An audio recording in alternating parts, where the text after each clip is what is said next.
ಸ್ನೇಹಿತರೆ, ಕೃಷಿಕರೊಬ್ಬರ ಹೊಸ ಮನೆಯ ಗೃಹ ಪ್ರವೇಶಕ್ಕಂತ ಹೋದ್ರೆ ನಾವು ಹೋಗಿದ್ದು ಊಟಕ್ಕೆ, ಆದರೆ ನಮಗೆ ಸಿಕ್ಕಿದ್ದು ನೋಟಕ್ಕೆ ಒಂದು ಕಲಾತ್ಮಕ ಕಂಬ. ಈ ಕಲಾತ್ಮಕ ಕಂಬದ ಬಗ್ಗೆ ಈಗಾಗಲೇ ನನ್ನ ಹಿಂದಿನ ಸಂಚಿಕೆಯಲ್ಲಿ ಹೇಳಿದ್ದೇನೆ. ನೋಡದಿದ್ದವರು ದಯವಿಟ್ಟು ಡಿಸ್ಕ್ರಿಪ್ಷನ್ ನಲ್ಲಿ ಲಿಂಕ್ ಹಾಕಿದ್ದೀನಿ, ಆ ಲಿಂಕ್ ಅನ್ನ ಒತ್ತಿ ಇನ್ನೊಮ್ಮೆ ನೋಡಿ. ನೋಟಕ್ಕೇನೋ ಕಲಾತ್ಮಕ ಕಂಬ ಸಿಕ್ಕಿತ್ತು, ಆದರೆ ಊಟಕ್ಕೆ ಬಂದಿದ್ದ ತರಕಾರಿ ಅನಾಥವಾಗಿತ್ತು. ಯಾಕೆಂದ್ರೆ ಆ ದಿನ ಬಂದ ಫೆಂಗಲ್ ಚಂಡಮಾರುತದ ಮಳೆಯಿಂದಾಗಿ ತರಕಾರಿ ಕೊಚ್ಚುವವರು ಬರುವುದು ತಡವಾಗಿತ್ತು. ಮುಂದೇನಾಯ್ತು ಅಂತ ನೀವೇ ನೋಡಿ. 5 ಕಂಬಗಳಿಂದ ಕಂಗೊಳಿಸುತ್ತಿದ್ದ ಹೊಸ ಮನೆ ದಿನಾಂಕ 6/12/24 ಪ್ರವೇಶ ಸಮಾರಂಭಕ್ಕೆ ಸಿದ್ಧವಾಗಿತ್ತು. ಆದರೆ 5/12/24 ಆ ಸಮಾರಂಭದ ಭೋಜನಕ್ಕೆ ಎಂದು ತಂದಿದ್ದ ತರತರದ ತರಕಾರಿ ಅಲ್ಲೇ ಇದ್ದವು. ಆಲೂಗಡ್ಡೆ, ಟೊಮೊಟೊ, ದೊಣ್ಣ ಮೆಣಸಿನಕಾಯಿ, ತೊಂಡೆಕಾಯಿ, ಸೌತೆಕಾಯಿ, ಬೀನ್ಸ್, ಕ್ಯಾರೆಟ್, ಉಡುಪಿಗೊಳ್ಳ ಇತ್ಯಾದಿ ತರಕಾರಿಗಳು ಹೆಚ್ಚುವವರಿಗಾಗಿ ಕಾಯುತ್ತಿತ್ತು. ಆದರೆ ದಕ್ಷಿಣ ಕನ್ನಡದ ಹಲವೆಡೆ ಇಂದಿಗೂ ಯಾರದೇ ಮನೆಯ ಸಮಾರಂಭ ಆಗಲಿ, ಅಲ್ಲಿನ ಗ್ರಾಮಸ್ಥರು, ಅದು ವಿಶೇಷವಾಗಿ ಗಂಡಸರು ತರಕಾರಿ ಹೆಚ್ಚಿಕೊಡುವ ಪದ್ಧತಿ ಇದೆ. ನೀ ನನಗಿದ್ದರೆ ನಾ ನಿನಗೆ ಎನ್ನುವ ತತ್ವದ ಮೇಲೆ ಈ ಸಹಕಾರ ನೀಡುವ ಹಳೆ ಪದ್ಧತಿ ಇಂದಿಗೂ ಇದೆ.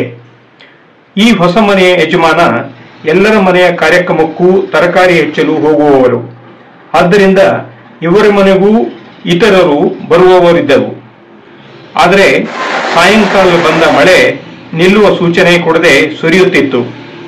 ಒಂದು ಹನಿ ನೀರು ಬೀಳದ ಹಾಗೆ ಮಾಡಿಸಿದ್ದ ಪೆಂಡಾಲ್ ಹೊರಗೆ ಗುಡುಗು ಸಹಿತ ಮಳೆಯೋ ಮಳೆ. ಸಂಜೆಯಾದರೂ ಮಳೆ ನಿಲ್ಲಲಿಲ್ಲ.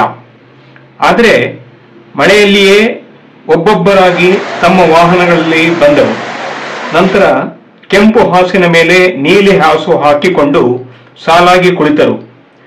ಎಲ್ಲರ ಎದುರಿಗೆ ತರಕಾರಿಯ ಪೂರೈಕೆಯಾಯಿತು. ಮೊದಲು ತರಕಾರಿ ಶುಚಿಗೊಳಿಸಿಕೊಂಡರು ಆ ಗಂಡಸರು. ತರಕಾರಿ ಹೆಚ್ಚಲು ಮರದ ಮಣೆ, ಚಾಕು ಬಂದ ನಂತರ ಆಯಾಯ ತರಕಾರಿಯನ್ನು ಆಯಾಯ ಅಳತೆಗೆ ಸಮನಾಗಿ ಹೆಚ್ಚಿ ಅಡಿಕೆಯ ಹಾಳೆಗೆ ಹಾಕಿದರು. ನೋಡುತ್ತಿದ್ದ ಹಾಗೆ ತರಕಾರಿ ಹೆಚ್ಚಿ ಆಯಿತು. ಸುಮಾರು 800 ಜನರಿಗೆ ಆಗುವಷ್ಟು ಅಡಿಗೆ ತಯಾರಿಸಲು 3/4 ಗಂಟೆಯಲ್ಲಿ ಹೆಚ್ಚಿ ಕೆಲಸ ಮುಗಿಸಿದರು. ಇತ್ತ ತರಕಾರಿ ಹೆಚ್ಚುತ್ತಿದ್ದರೆ ಮನೆಯ ಪ್ರಾಂಗಣದಲ್ಲಿ ಹೋಮ ಹವನ ನಡೆಯುತ್ತಿತ್ತು. ಇದು ಮುಗಿದ ನಂತರ ಬಂದ ಗ್ರಾಮಸ್ಥರು ಅಂದು ರಾತ್ರಿ ಊಟಕ್ಕೆ ತಾವೇ ಸ್ವತಃ ಟೇಬಲ್ ಕುರ್ಚಿ ಹಾಕಿ ಬಡಿಸಿ ಊಟ ಮಾಡಿ ಮನೆಗೆ ಹೋದರು. ಇದು ಇಂದಿಗೂ ಇರುವ ಹಳೆಯ ಪದ್ಧತಿ. ಇನ್ನು 6/12/24 ಬೆಳಿಗ್ಗೆ ಹೊಸ ಮನೆಯ ಗೃಹ ಪ್ರವೇಶ. ಅಂದು ಮಳೆ ರಜಾ ಹಾಕಿ ಹೊಸ ಬೆಳಕಿಗೆ ದಾರಿ ಮಾಡಿಕೊಟ್ಟಿತ್ತು. ಮುಹೂರ್ತಕ್ಕೆ ಸರಿಯಾಗಿ ಶಾಸ್ತ್ರ ಮುಗಿಸಿ ಹೊಸ್ತಿಲು ದಾಟಿ ಪ್ರವೇಶ ಮಾಡಿದ ಮನೆಯವರು ದೇವರ ಮನೆಗೆ ಹೋದರು. ಕಾಲು ಇಟ್ಟು ಒಳ ಬಂದ ಮೇಲೆ ಹಾಲು ಇಟ್ಟು ಕಾಯುತ್ತಾ ನಿಂತರು.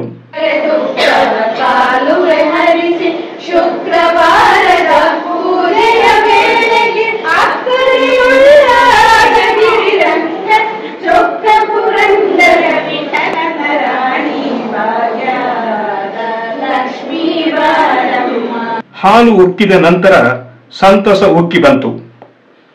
ಗೃಹ ಪ್ರವೇಶಕ್ಕೆ ಬಂದವರು ಮನೆಯ ಸೊಬಗು ನೋಡುವಲ್ಲಿ ನಿರತರಾಗಿದ್ದರು. ಮನೆ ಕಟ್ಟಿ ನೋಡು, ಮದುವೆ ಮಾಡಿ ನೋಡು ಎನ್ನುವ ಮಾತಿದೆ. ಹಾಗೆಯೇ ಈ ಮನೆ ಕಟ್ಟಿ ಪ್ರವೇಶ ಮಾಡಿದ ದಿನವೇ ಮಗಳ ಮದುವೆ ನಿಶ್ಚಿತಾರ್ಥ ಸಹ ಸಂಭ್ರಮದಿಂದ ನೆರವೇರಿತು. ಧಾರ್ಮಿಕ ಕಾರ್ಯ ಮುಗಿಸಿ ಬಂಧು ಬಾಂಧವರ ಜೊತೆ ಫೋಟೋ ತೆಗೆಸಿಕೊಂಡು ದೊಡ್ಡ ಚಪ್ಪರದ ಒಳಗೆ ಬಂದವರಿಗೆಲ್ಲ ಊಟ ಹಾಕಿ ಸಂಭ್ರಮಿಸಿದರು.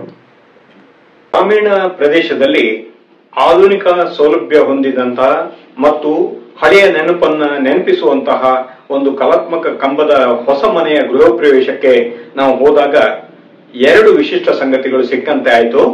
ಹಿಂದಿನ 2 ಸಂಚಿಕೆಯನ್ನ ನೀವು ನೋಡಿದ್ದೀರಿ.